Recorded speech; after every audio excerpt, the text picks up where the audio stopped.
Hi, Diana Frike here with the Gooder Podcast, where I speak with the powerhouse women in the food, beverage, and wellness industries about their journeys to success and their insights on the business. This episode is brought to you by Retail Voodoo, a brand development firm providing strategic brand and design services for brands in the food, wellness, and beverage industries. Our clients include Starbucks, Kind, REI, PepsiCo, Heike, and many other market leaders. So if your goal is to crush the competition by driving growth and disrupting the marketplace with new and innovative ideas, give us a call and let's talk.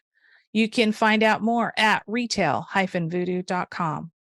Okay, before we start, I absolutely need to give a huge shout out to Lee Keith, co-CEO and co-founder of Perfect Snacks, the snacking company whose mission is to nourish worldkind with a hug, good vibes, and a delicious dose of fresh whole food nutrition. Check out Perfect Snacks out in the refrigerated section of your local grocers or online at perfectsnacks.com.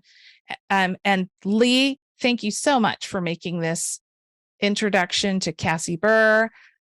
I think this is going to be a really fun episode. So on that note, I get to introduce Cassie Burr, who is talent partner at VMG Partners, who are investors in consumer brands like, hey, look at that, Kind, Pirate's Booty, Spindrift, Drunk Elephant, Sunbum, Daily Harvest. It goes on and on and on.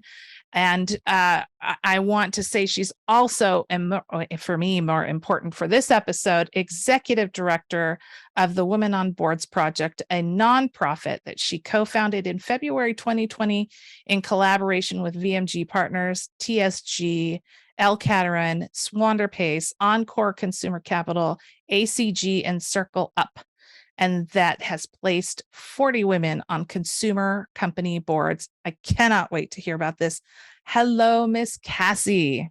Hello. Thank you so much for having me. And I love that you gave that shout out to Lee. Love her. So honored she thought of me. She is good people and free spirit and all the things. Mm-hmm. Yeah. More. Love that one. Yeah. So I really, first of all, I always, when I'm working or when I'm interviewing somebody who's on a consumer brand, I always ask the first question is, tell us about your brand. So I want to focus on Women on Boards today because I think it needs a lot more love than it currently has. Actually, everything needs a lot more love, but I want to focus on Women on Boards today. Why don't you tell us what is it about and why it exists?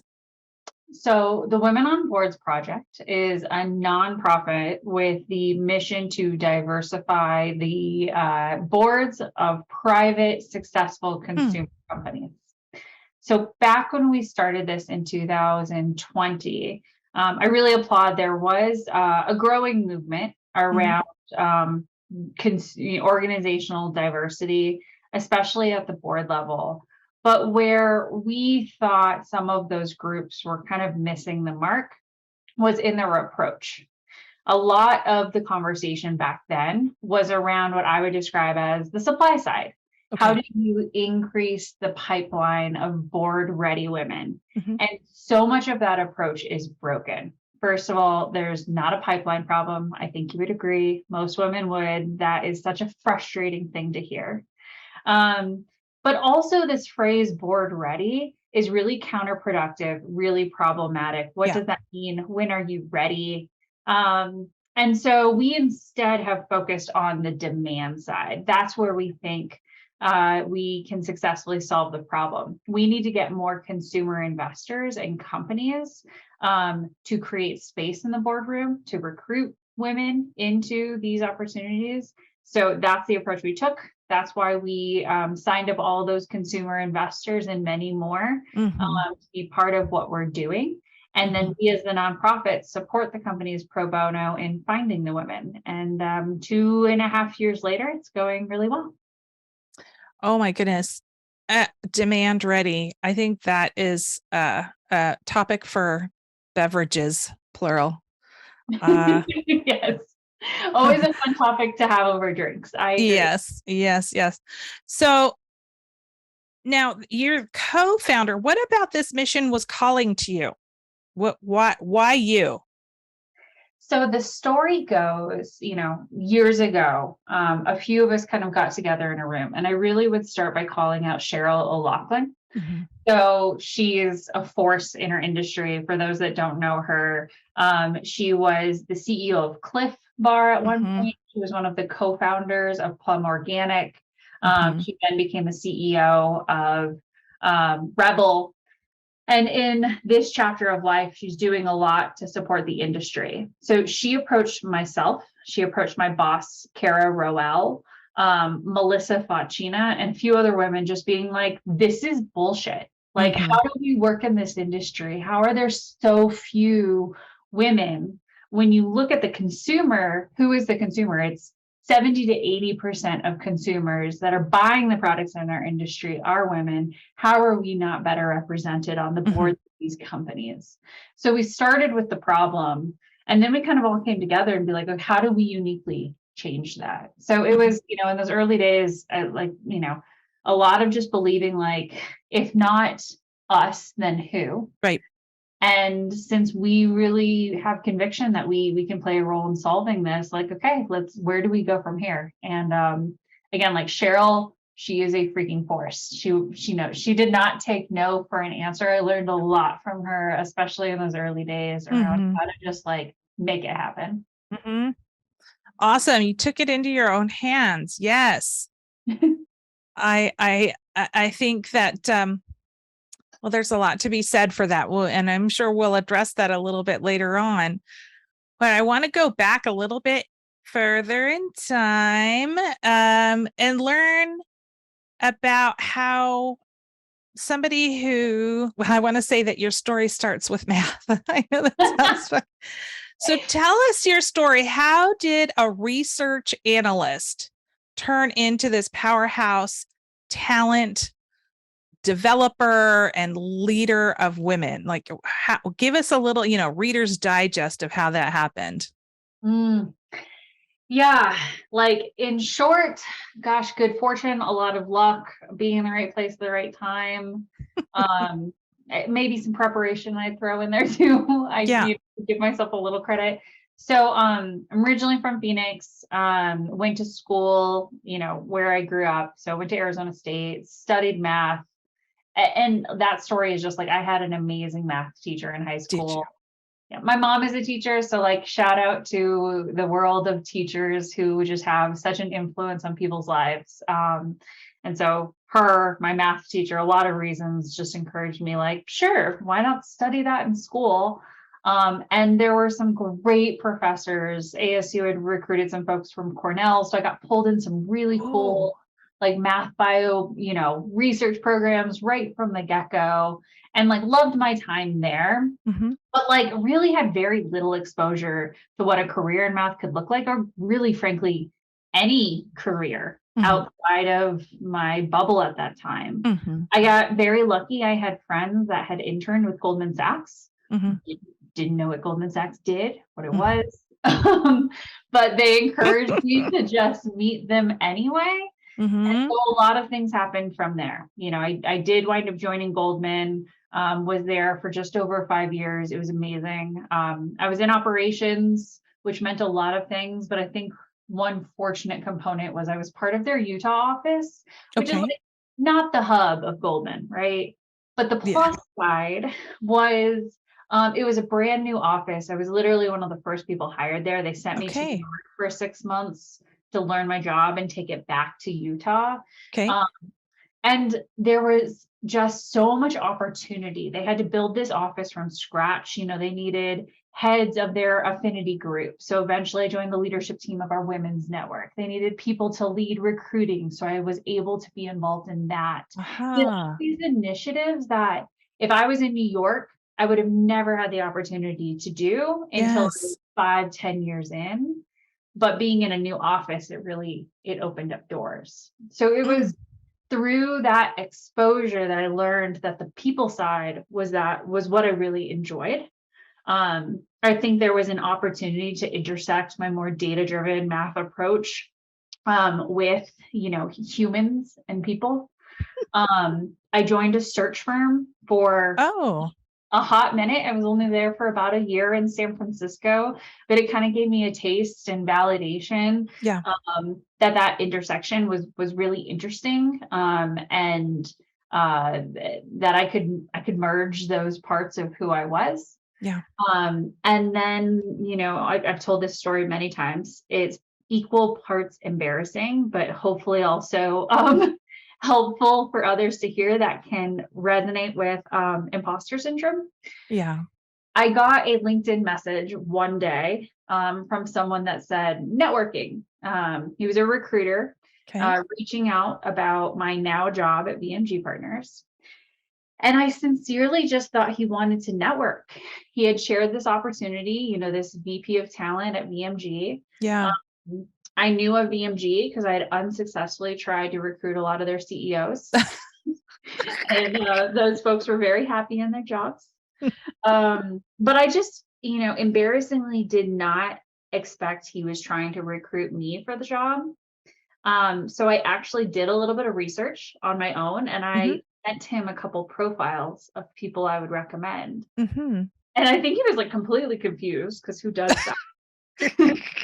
And he's like, those folks look great, but so do you, Cassie. Can we please talk? So the rest is history. Like, I think that naivety maybe even helped me during the interview process. Mm-hmm. Part of me never fully believed I would get this type of opportunity with VMG. And so that gave me courage, permission. Yeah. Just say what I really felt, about certain topics. Yeah. And thankfully, VMG is the type of place where I think that passion and the ability to kind of back it up with, my research, with like things I had done. I think that's hopefully what resonated. And so it's been 7 years since that happened. That's a long time. It's been a great chapter. Yeah. Had many chapters within it. Yeah, to say the least. And I'll say, for those of us that don't interact with VMG on a regular basis, like myself, the company has an aura. Like, there is a specialness that just emanates from it, and all the leadership, like how you choose the right people to build your culture is a gift. And the rest of us just watch kind of in awe as you not only navigate the brands and lead the brands that you do, but then also the people that are in your organization. So kudos to you. I mean, really a special place. I don't know how much I get to take credit for that, but I'm so humbled and honored to be part of it. I just think they're so progressive and forward thinking in some ways, from like who we are and how we bring our full selves to work. Yeah. It's not uncommon. I have a colleague whose hair is sometimes blue. I have colleagues who like show up their full self in terms of fashion or identity, and that's really encouraged. If you look at our website, it's typical to see private equity and like suits and ties and a lot of white dudes, and that's not us. Yeah. And I think, the way that transpires with our company is it makes us more approachable. Yes. We are, Lee, I know everything about her family. Several of my colleagues have attended, I've been there when her kids were recently born. Like, it's cool to recognize that, like, in this industry and consumer, where where it matters, like who we are as consumers, who we are as people, and who we are as investors. Like, these are not separate hats. You can wear all of them. Yeah, you can be a human and do your job is even still such a strange concept in many organizations. Exactly. Oh, well, so you mentioned a little bit of about this. I feel like sometimes some of our biggest learnings come from what I'll call beautiful oops moments. Those are the in the moment, this thing fell apart, I made the bad call, what have you, that turn out being one of the reasons why you're on the trajectory that you're on. And I wonder if you is there one that's pivotal, easy enough for me to say, or one that just stands out for you that where you could say, if this moment wouldn't happen, if I would not have tripped over that step, I wouldn't be here? And is it something that you'd be willing to share? Yeah, I think a couple things come to mind. So Cheryl had originally come to me with this idea of the Women on Boards project, and I was a big naysayer on it. Mm, Not because I don't believe in diversifying boards. I mean, that is fundamental to who I am. Companies cannot be as strong if they are not also diverse. Um, I think it was just like the ambiguity of approach. Like, how are we going to get there? What mhm, approach are we going to take? Why do we have mhm, to do that? mhm, Um, I wasn't seeing the vision early on. mhm. And so, like, I mentioned Cheryl is a force. She went to Kara. She's like, okay, Cassie's not on board. I'm going to go to Kara, Okay. her boss.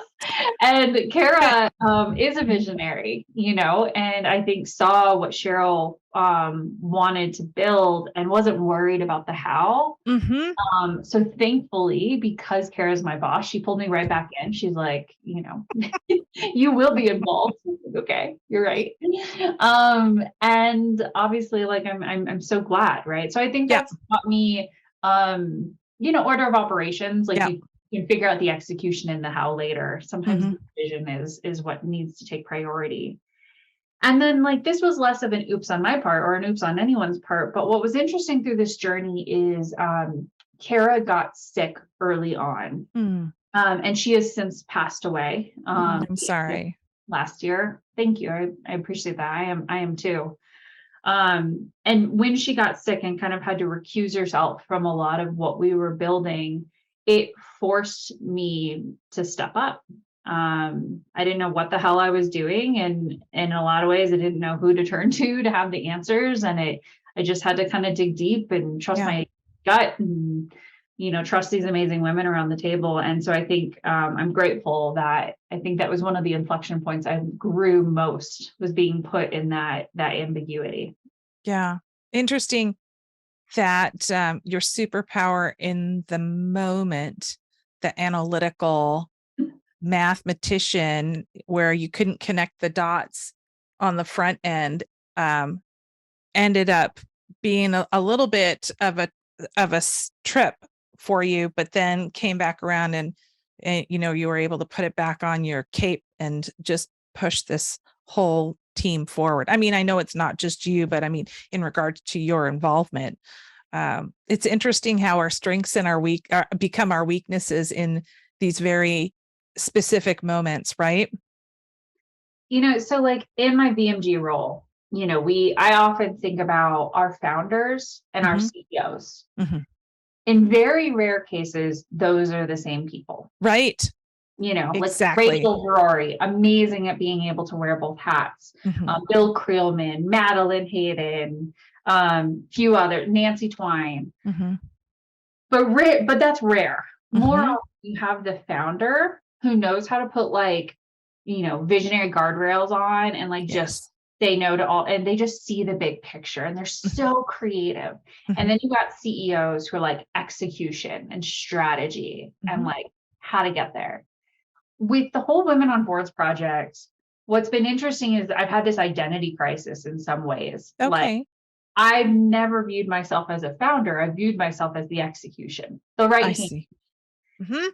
And it's been a journey accepting that, maybe I can wear both hats. Like maybe there's parts of me that can relate to that founder mentality as well, and set the vision, be the visionary. Right. It's just been interesting. So Yeah, well, you have to grow that muscle. I mean, oftentimes our strength is the thing that we've been growing all along, and the weakness component is the part that we haven't exercised much, and so we consider that unusable. But once we're put in a position that we need to grow it, you find that balance. yeah. Yeah. Well, I'm curious. I'm curious, at what point did you know that what you were doing with women on boards was the right thing to do? Like, was there an aha moment? Was there a conversation? Was there a specific placement? Oh, it's such a good question. Um, It was more of like a chapter than it was a single point. Okay. It was like many pieces of feedback that I think were telling us we were on the right path. Mm-hmm. When we were recruiting our investors, we now call them sponsors, but L Yeah. Catterton, TSG, Swander Pace, Circle Up, City Capital, that whole crew. My colleague Wayne gave me really good advice, and he said, like, make it impossible for them to say no. Mm. As you launch this, don't make the hurdle high, right? Mm-hmm. Make it very easy for them to be part of this. Yes. It brings such credibility, and you can figure out the rest later. Yeah. So as Cheryl and I were pitching the vision to all of those investors, and we were starting to get yeses, that was definitely one of those moments of like positive feedback. I think this could work. We officially launched in February of 2020. At the end of the month, I flew to New York to be on Yahoo TV to talk about what we were building. Yes. I almost got bumped because of COVID. Oh my goodness. This COVID thing that was happening. I'm like, no, that'll just breeze over. Right. And so I think it was like when we actually launched and, we were in Fortune Broadsheet, we were on Yahoo, and we were getting all of this press, and we were kind of getting the positive reinforcement about our approach. I think that was another one of those data points. Mm-hmm. But I think more importantly than anything, because the work had not been done yet Mm-hmm. at those points, was our first placement. Got And it. the 40 other that we've supported or led has been that validation that we're trying to do something that is, more narrow in scope than Yeah. others. And that is a big part of why it's working. I see. Okay. I love it. Now, I know one of the reasons why we're talking and why I was specifically why I was so excited to speak to you is, of course, one of the big things that I'm trying to do with the Gooder podcast is normalize women in leadership roles. And of course, a board position is a type of leadership role. I speak with so many women, as do you, but in different capacities than in your capacity. Oh, I feel like it's Friday, everybody. You can hear my brain is a little twirly today. But my question for you is so simple. Why should women want to be on boards? I love that question. I think there's a lot of reasons. Mm-hmm. They want to is a perfectly great reason. They want, they want the learning of getting to see how another board functions. If that board has investors involved in the board, how do those investors work with the company? How do you influence without doing? That is a skill that's really, really hard. When you're part of the senior leadership team, oftentimes you're player coach. Your job is to both lead and do. On the board, you cannot do. Your job is to influence. So building that skill set is amazing. Getting exposure to other categories, other business models. So again, all of that I put in that, like, because they want to, is a big component, but also because they just have so much to give, like that. If it is a consumer company, is the company comprised of the consumers it is targeting? If not, the board, making sure your board does comprise that consumer is really, really important. It sends a signal to the consumer. It sends a signal, importantly, to the employees of that company that this matters.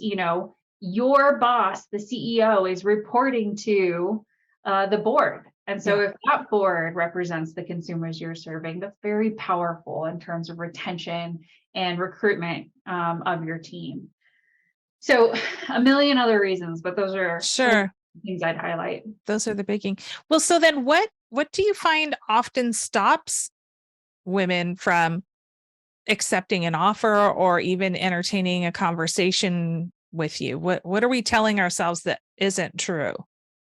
So I like to shift that question a little bit. Sure. It's what the world is telling you, which is really what we're trying to change. Okay. Oftentimes the world is telling women, yeah, you can serve on boards when you're ready. So do X, Y, and Z in order to be ready, and then let's talk. And some of those things women are told to do first is, reach the highest level of your career, maybe even retire potentially. Oh my goodness. Or draft that board bio, do that first step, or serve on a nonprofit or several nonprofit boards before Gotcha. you consider a for-profit board. All of this is shitty advice. And I think that is why women often don't give themselves permission to say, well, am I ready now? Like, is it not a question of readiness? Or is it a question of like the right board opportunity for where I'm at in my career and what I have to give? Yeah. Okay. Good. I like hearing that for sure. I feel like there's more back there. There's a little energy behind your answer. Is there anything I didn't ask around that you want to just add? Okay. Something I will share is like, so the very natural next question I get is like, okay, you're right, Cassie. Like, I do have a lot to give. I think I could be a great fit for these types of boards. Now what? Okay. And so now what? Now what? It's a hard question to answer because that is a big part of why we are trying to shift that onus and that responsibility on the people who actually have the influence over the board composition. Gotcha. So I would say that's consumer investors or investors broadly, but for the focus of Women on Boards project, since we're focusing on consumer, it's consumer investors and it's companies within this space. It's really their responsibility to take a look at the board and be like, how do we improve the composition? How do we add different skill sets, different perspective, different expertise, and make space for a different type of board member? The other tip, though, I would give, because that's a very unsatisfactory answer if you're a woman and you're like, well, I can't do that. That doesn't help me. Right. The tip I always say is like, let's talk about how we define board member. When we're talking about public companies, there's no ambiguity in that definition. Yeah. It's in public docs, like what a board director is. Yeah. On the private side, we have more creativity, I would say. Okay. So yes, you have that independent board member who has voting rights, but very rarely is a company progressive or forward thinking enough to create space for that independent board member from the go. And so that's sometimes where the conversation dies. The company will be like, I just don't have an open seat. So what I encourage the companies and what I tell women to think about is, I define board member as someone who is in the room, has a voice, so has access, has the ability to make impact, and is paid. And with that definition, notice I didn't mention voting rights. In private companies, very little comes to a vote. So frankly, who cares? Right. Like, investors typically have 2 or 3 seats. Why don't they invite an independent to sit in on their seat on their behalf? They're going to be in the room no matter what. It doesn't actually diminish their presence. Or how about a board advisor who technically doesn't have voting rights, but is still in the room, has a voice, and is paid? With these more creative approaches, that's how we have a lot of success in changing the board composition. Yes. Oh, I love it. Thank you. I think just that definition right there alone, Cassie, is enough for women who have not been exposed to what board possibility looks like for them, can give these women a different way of looking at the opportunity rather than this kind of narrow definition that I think we're all carrying in the back of our heads. Does that make sense? I couldn't agree more. Yeah. There's also a legacy stereotype of what a board member looks like. Right. Thankfully, I think most folks understand that's not a helpful stereotype. The old school stereotype is someone retired, probably was a CEO. And by that very nature, probably is an older white guy. I think companies are recognizing, be far more strategic with your board.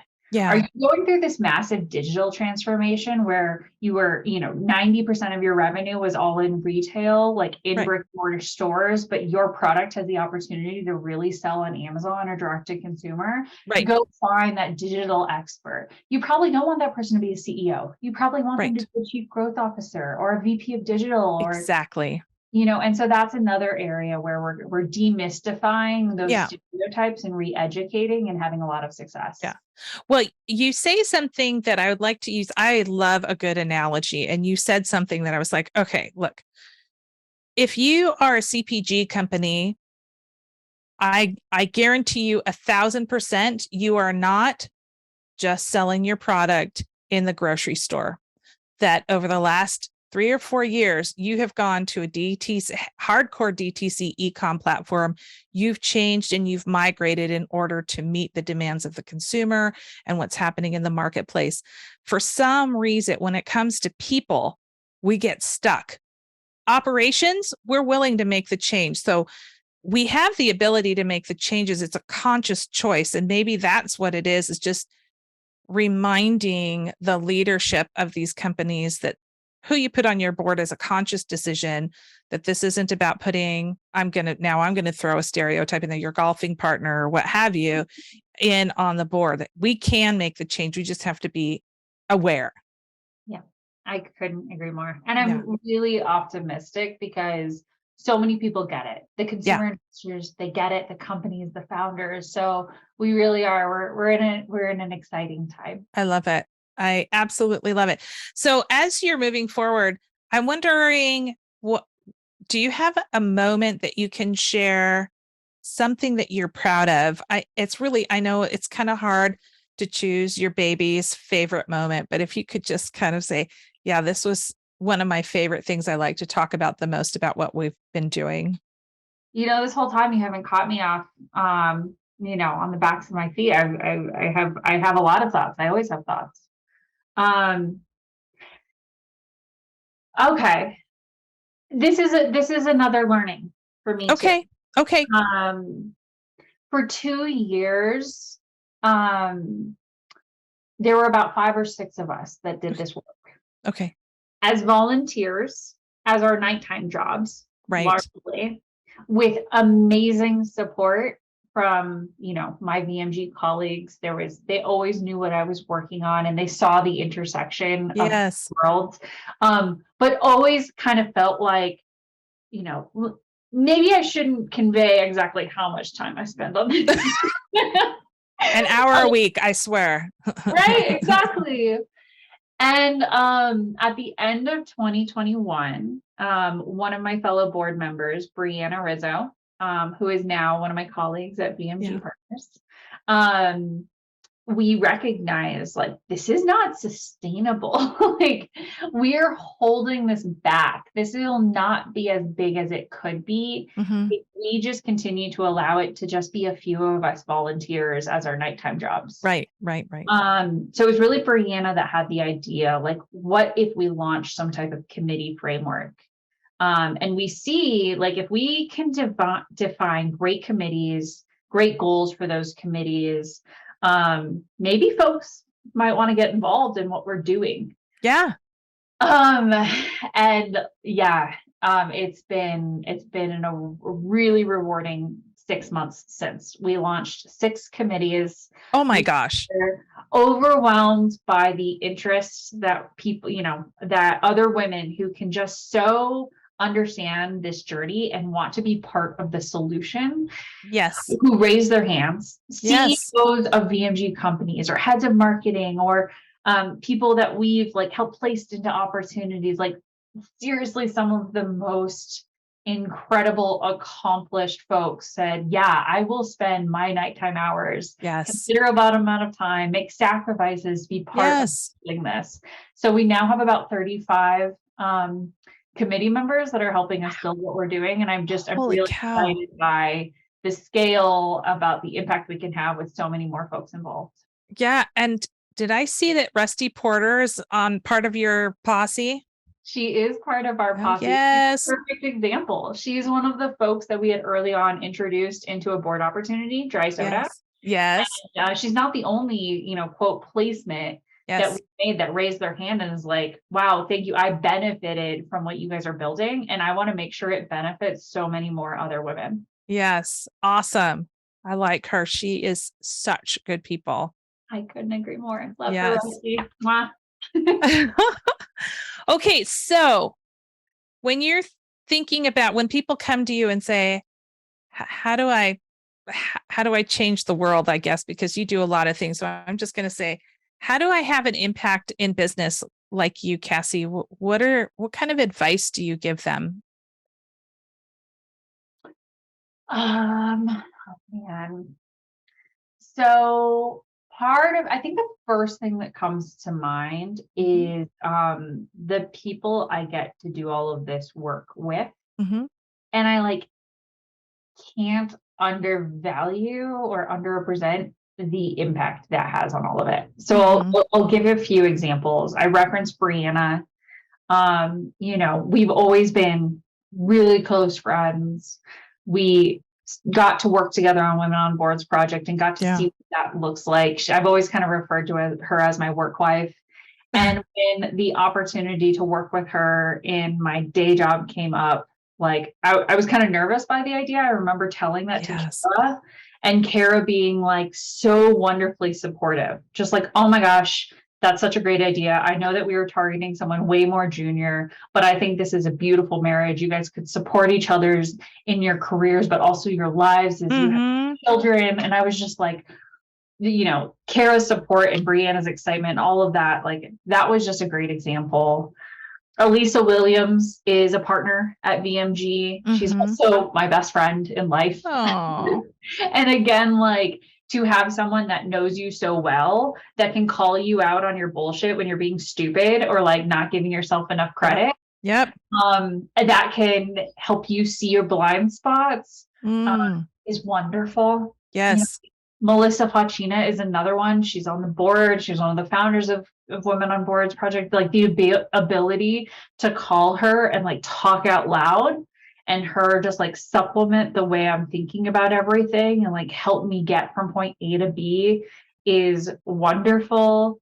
I mentioned Cheryl, this all wouldn't happen if not for her vision, her persistence. So I don't know how helpful that is, but there's this analogy to use, the approach you mentioned. These people are my personal board of directors. And learning over time, I think a lot of women can probably relate to having to do it all themselves.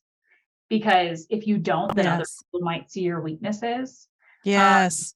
And having these wonderful people in my life who I can be vulnerable and say I don't know, and they can lift me up and support me. That's been a really important learning for me. I love that.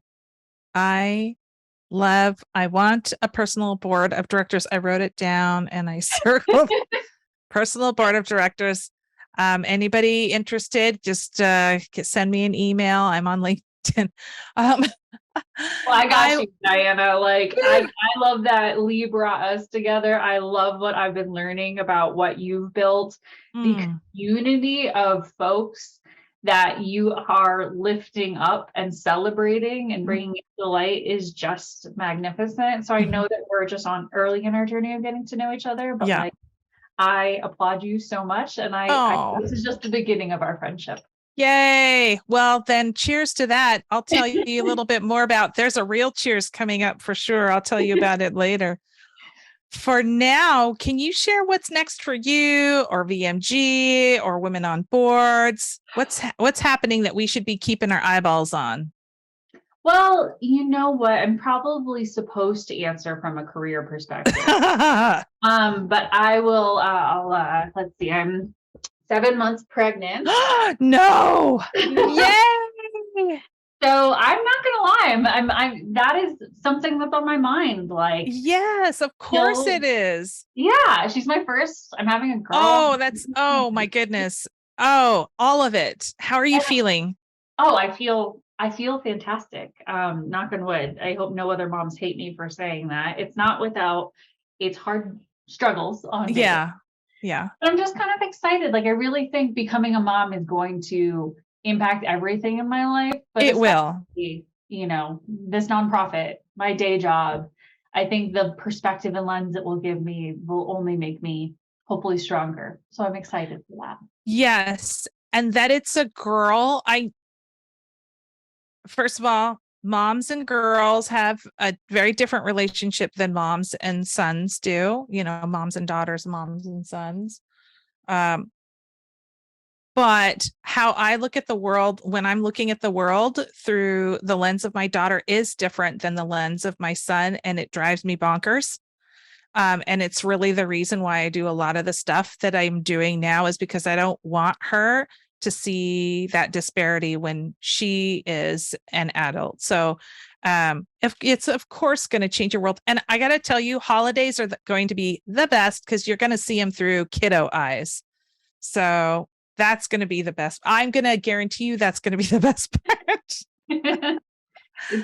It's something quite special to look forward to at the back half of this year. Yes. Well, congratulations to you on that. That's a big deal, Cassie. My goodness. I'm really enjoying our conversation, but our time is almost up. Couple of questions I like to ask everybody. First of all, one is about trends. Could be in food, beverage, and wellness, because that's the space that we know well, but it could be in anything. What trends are you watching and why? Okay. We are in a interesting macroeconomic inflection point, approaching a recession most likely. And my biggest fear, because I've seen this in previous, recessions, that this is when companies cut corners in a lot of ways. You're already seeing mass layoffs. And I think I've already anecdotally observed fewer celebrations about new board members, new women board members.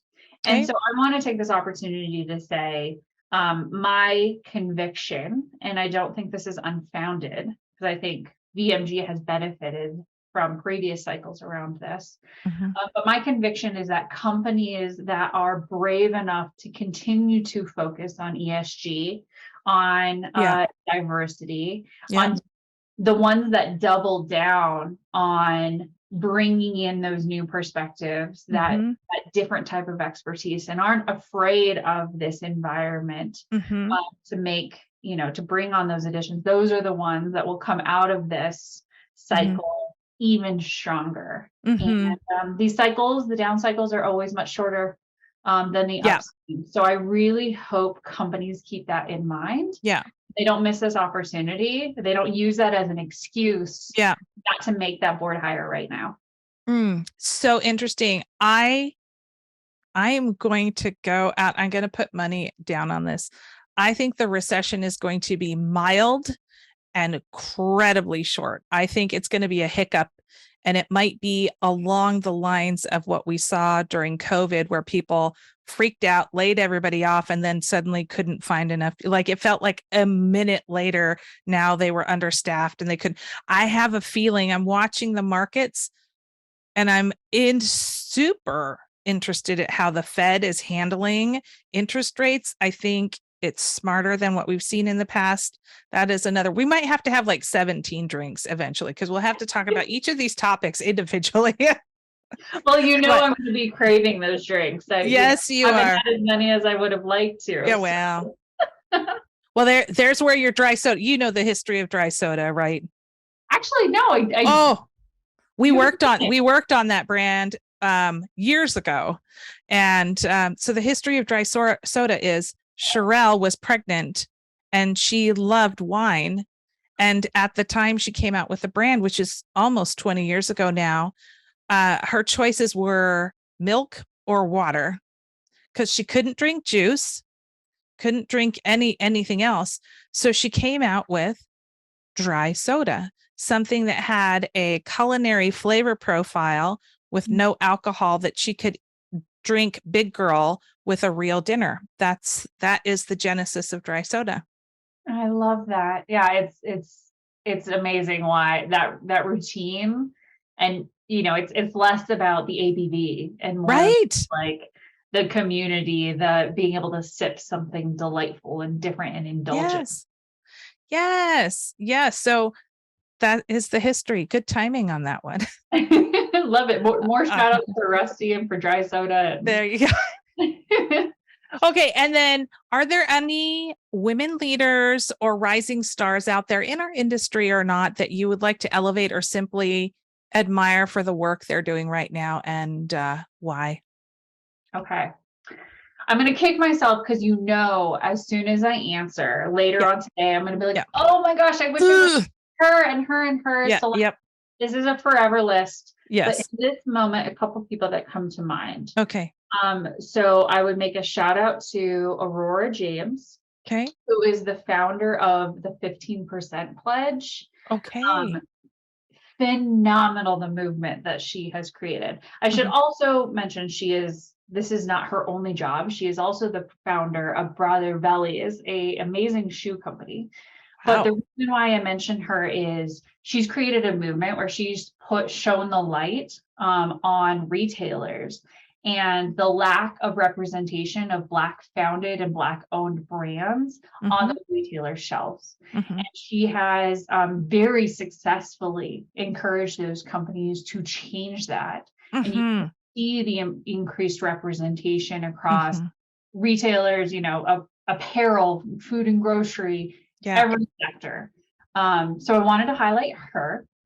I don't know this woman, but one of the partners at Blackstone, Ann Chung, just the investments that Blackstone has been making in women-founded brands. Oh, yes. Success that those brands are having. Yes. I'm just in awe of. I cannot wait to see what they continue to do. Yes. And then, I think I would highlight Jocelyn, the founder of Him for Her. Again, we know each other, but not super well. But I think for a very long time, she's been fighting the good fight. In the moments that we have intersected, she has been nothing but generous with her ideas, with her approach, with her knowledge. I think what Him for Her is doing is phenomenal. In a similar vein, I'd probably highlight Alana over at Goldman. I think Goldman, was one of the more progressive that said, we're not going to take a company public unless they have women representation on their board. Yes. And Alana has been the one internally that has largely, supported a lot of these companies, private and public, in diversifying their boards. And it's just really cool to see that type of entrepreneurialism in a place like Goldman, where I used to work, where I didn't see that very often. Right. It's been a really hard journey for her. Oh. So a few of them. A few. Thank you. I will have to look those all up. I love it. My favorite part after a podcast is to go through all of the names that people recommend and just learn about the amazing works that are happening out there. So thank you for sharing those folks. I bet that's you get access to. Oh, wonderful. More incentive for people to listen to all of your podcasts. There you go. Yes. Let's make it happen. Let's spread the love and spread the word, right? Absolutely. Yes. Well, I have been, you guys have been listening, but I've been talking with Cassie Burr, Executive Director of Women on Boards and Talent Partner at VMG Partners. Cassie, where can people learn more about you and the companies that you work for, the organizations that you work for? Yeah. I'm terrible with email, but I am pretty accessible. So shoot me a note, burr@vmgpartners.com. Connect with me on LinkedIn. I'm really active there. If I don't respond right away, you can send me that second message. Yes. I don't mind it at all. Hopefully she's involved with the baby these next few months, so don't get too aggressive. Very, very true. I should make space for that. Just on the internet, I'm really easy to find. Reach out. I'm a friendly face. I love it. Well, thank you so much for your time today, Cassie. I have loved getting to know you. I cannot wait to meet you in person, and I really look forward to seeing what you're what you do next. And I want to thank all the listeners for your time today. If you enjoyed this episode, please share it with a friend. Otherwise, have a great rest of your day and catch you next time on the Gooder Podcast.